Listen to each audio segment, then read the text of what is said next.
की बाइंग। जी हाँ, एफआईएस और डीआईएस के बाइंग के आंकड़े आपके स्क्रीन पर आ जाएंगे। विदेशी संस्थागत निवेशकों की ताज़ा बाइंग का आंकड़ा अगर आप देखें 10,340 करोड़ तक की ही खरीदारी एफआईएस ने कल के सत्र में की और कैश मार्केट में, और डीआईएस की तरफ से 1,081 करोड़ की बाइंग के आंकड़े आते हुए दिखे हैं। डीआईएस की तरफ से लगातार हम देख रहे हैं बाइंग इंटरेस्ट जो है वो इंटैक्ट रहा और सपोर्ट घरेलू संस्थागत निवेशक तो दिखाई रहे थे। सवाल ये था कि एफआईएस की वापसी कब हो जाएगी। एफआईएस की वापसी हुई और 26 जून के बाद कैश में ये सबसे बड़ी खरीदारी का आंकड़ा आता हुआ दिखा है। ऐसा नहीं है कि खरीदारी नहीं हो रही थी, लेकिन छोटे क्वांटम में खरीदारी के कुछ तमाम सेशन, उस बीच हम देख रहे थे एक आध दो सेशन में बिकवाली भी थी, लेकिन 10,340 करोड़ की खरीदारी काफी कॉन्फिडेंस दे जाती है। अभिषेक,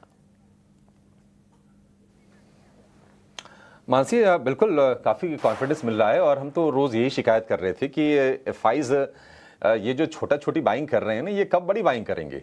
और कल देखिए एक्सपायरी के दिन ये एक बड़ा फिगर आया है और 10,000 करोड़ रुपए से ज़्यादा की बाइंग की है एफआईज ने।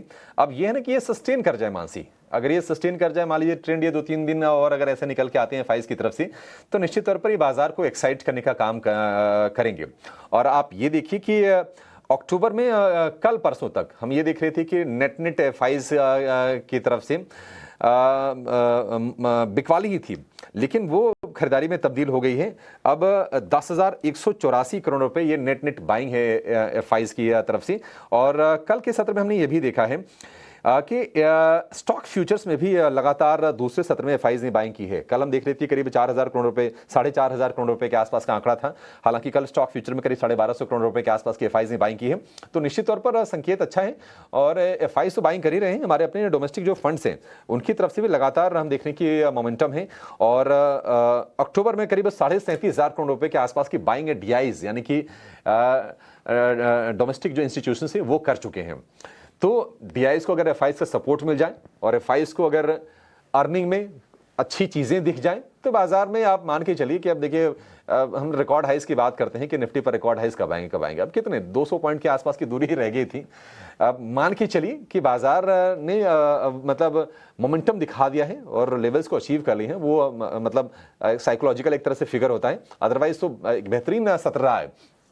और अगर हम अक्टूबर सीरीज की बात करें मानसी, तो मतलब बहुत ही शानदार मोमेंटम ने देखा है।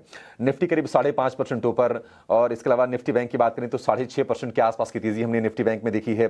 बड़ी तेजी निफ्टी आईटी में हुई है, करीब 6.5% की। निफ्टी मेटल की बात करें तो पिछले 5 सत्र में भी लगातार हमने तेजी देखी है, और पूरे अगर हम सीरीज की बात करें तो 5.5% के आसपास की तेजी रही है। जो सबसे कम जो चलने वाला जो सेक्टर रहा है वो रहा है निफ्टी का एफएमसीजी, करीब 2.5% के आसपास के मूव्स वहां पर रहे। अदरवाइज तो माहौल अच्छा है। और ये बैंकिंग और आईटी ये ऐसे नहीं चले हैं। आप देखिए दोनों के दोनों इंडेक्स 6.5% चले हैं।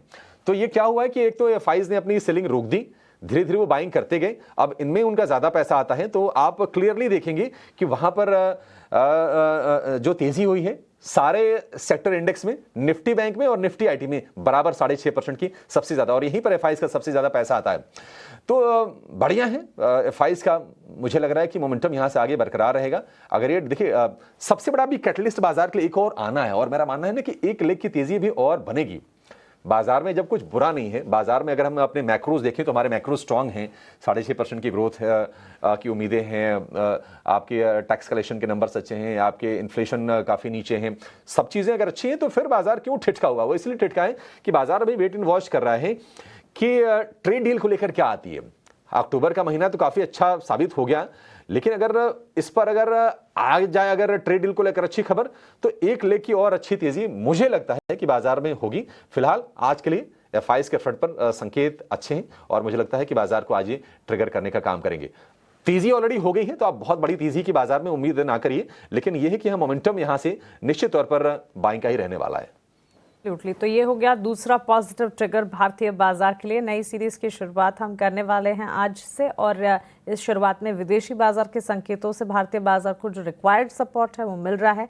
सेकंड पॉजिटिव एफआईएस की बाइंग, और बाइंग का एक प्रॉपर फिगर जो है, अच्छा खासा बड़े क्वांटम में आंकड़ा जो है, ये अच्छी कन्विक्शन और कॉन्फिडेंस दे जा रहा है। भारतीय बाजार में डीआईएस की बाइंग तो ऑलमोस्ट है ही, लेकिन अब आ जाते हैं निफ्टी और बैंक निफ्टी। क्या वहां से भी स्ट्रैटेजी आज नई सीरीज की शुरुआत में पॉजिटिव रहेगी? अब इसके लिए कल के बाजार को याद करना होगा। कल के सत्र में हमने वॉलेटिलिटी देखी निफ्टी में ड्यूरिंग द एंटायर सेशन। एक समय था जब मजबूती की चाल पकड़ने की कोशिश जरूर की, लेकिन पूरा का पूरा सेशन जो है वॉलेटिलिटी की भेंट चढ़ता दिखा और 25,936 के लेवल्स पर क्लोजिंग हमने दिखाई।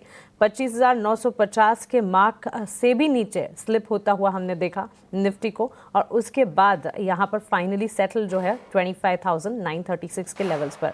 अब इस वॉलेटिलिटी के पीछे की वजह, वॉलेटिलिटी लिंक्ड थी क्योंकि कल एफएनओ की मंथली एक्सपायरी थी।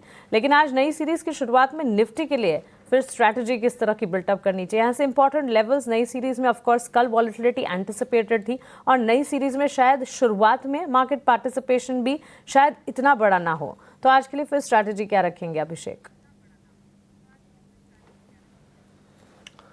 मानसी, पहले देखिए नवंबर सीरीज से क्या उम्मीदें हैं और रोल ओवर के डेटा क्या कह रहे हैं, जरा इस पर भी नजर डाल लेते हैं। उसके बाद हम निफ्टी बैंक पर जरूर आएंगे। देखिए, मेरा मानना है कि नवंबर सीरीज की शुरुआत में हो सकता है कि नवंबर सीरीज के 3-4 ट्रेडिंग सत्र के अंदर आपको निफ्टी पर भी नया हाई दिख जाए, इसकी संभावना काफ़ी ज़्यादा दिख रही है।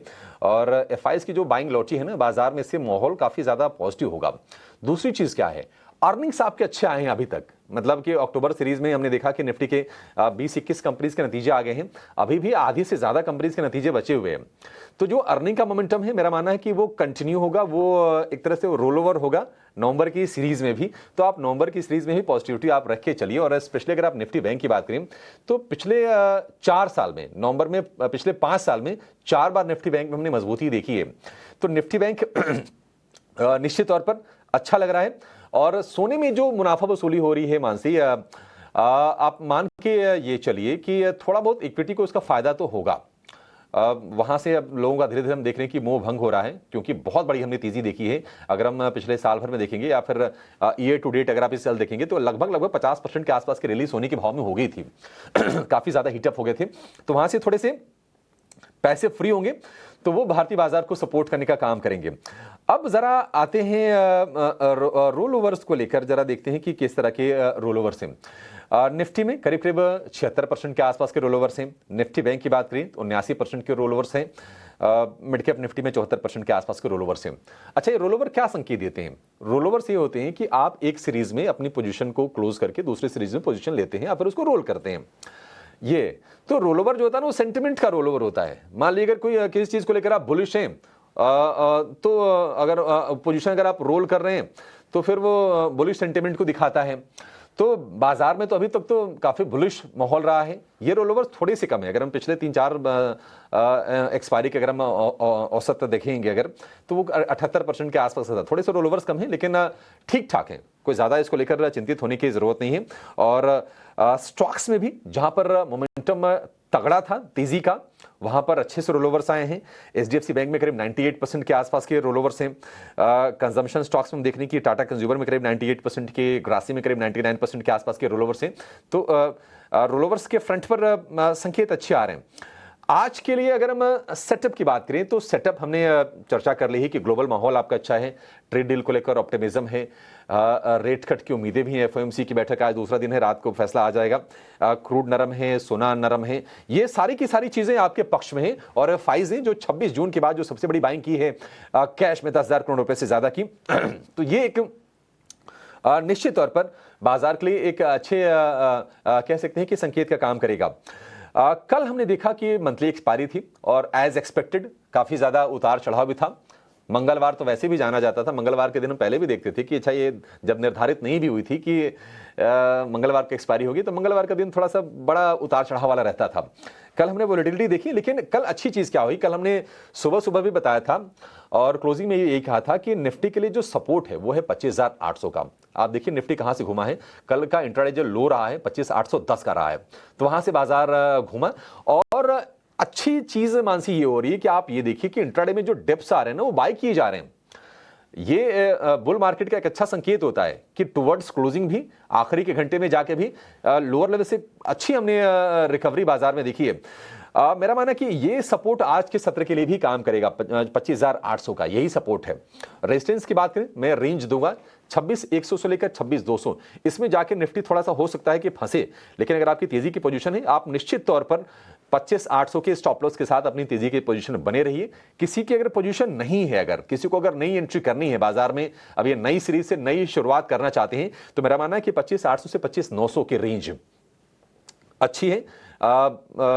इसमें अगर आपको मौका मिलता है तो आप बाइंग कीजिए, बेहिचक बाइंग कीजिए। कोई नेगेटिव चीज नहीं है। नेगेटिव चीज, एक ही चीज नेगेटिव आ सकती है फिलहाल की, अगर हम बात करें, अगर हम शॉर्ट टर्म की बात करें, और वो कि मान लीजिए ट्रंप भारत को लेकर कुछ कह दें, कोई और सैंक्शंस वगैरह लगाने की बात करें, ट्रेड डील को लेकर हमारी बात ना बन पाए, तो बाजार एक नी जर्क रिएक्शन देगा। लेकिन फिलहाल के लिए मेरा मानना है कि 25,800 एक बढ़िया सपोर्ट है। ये अगर टूटता है तो 25,500 अगर टूट जाए तो फिर आपको ज्यादा चिंतित होने की जरूरत है। अदरवाइज बाजार में बुलिश मोमेंटम है। शॉर्ट नहीं करना है, फिर से मैं रीटरेट करूंगा, शॉर्ट नहीं करना। शॉर्ट का बाजार ये नहीं है, क्योंकि लगातार हम सस्टेन्ड बाइंग दे रहे हैं और अक्रॉस द सेक्टर हम बाइंग होते हुए देख रहे हैं। स्टॉक्स में चर्निंग हो रही है, लेकिन सारे के सारे सेक्टर्स में माहौल हमें अच्छा दिखाई दिया है। तो मेरा मानना है मानसी कि बढ़िया अपॉर्चुनिटी है बाजार में। जो लोग अभी तक पार्टिसिपेट नहीं कर पाए हैं, बहुत सारे ऐसे लोग होंगे, मतलब बहुत सारे तो ऐसे लोग भी होंगे, क्योंकि हमने पिछले 4-6 महीने ये ट्रेड डील को लेकर टेंशन में गुजार दिए हैं। 21,800 पर मार्च में निफ्टी था, वहां से लगभग 20% के आसपास की रैली हो गई है। बहुत सारे लोगों से वो मिस हुई है।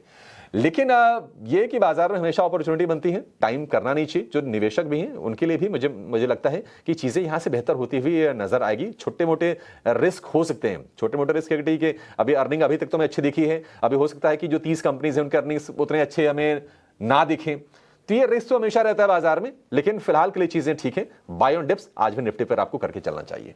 तो चलिए, निफ्टी पर गिरावट में खरीदारी के मौके, कल के सत्र में वॉलेटिलिटी थी और वो वॉलेटिलिटी बिल्कुल लाजमी थी। मंथली एक्सपायरी के दिन इस तरह के उतार चढ़ाव जो है वो एक्सपेक्टेड होते हैं, और इसी वजह से हमने वहां पर इस तरह के उतार चढ़ाव देखे भी। लेकिन आज सुबह जो सेंटिमेंट्स मिल रहे हैं भारतीय बाजार के लिए, हो सकता है कि सारे ट्रिगर पॉइंट्स जो हैं वो बाजार को पॉजिटिविटी दे जाए, जो पॉजिटिविटी की हमें ज़रूरत है। निफ्टी के लिए गिरावट में खरीदारी के मौके आपको ढूंढने हैं। रिजल्ट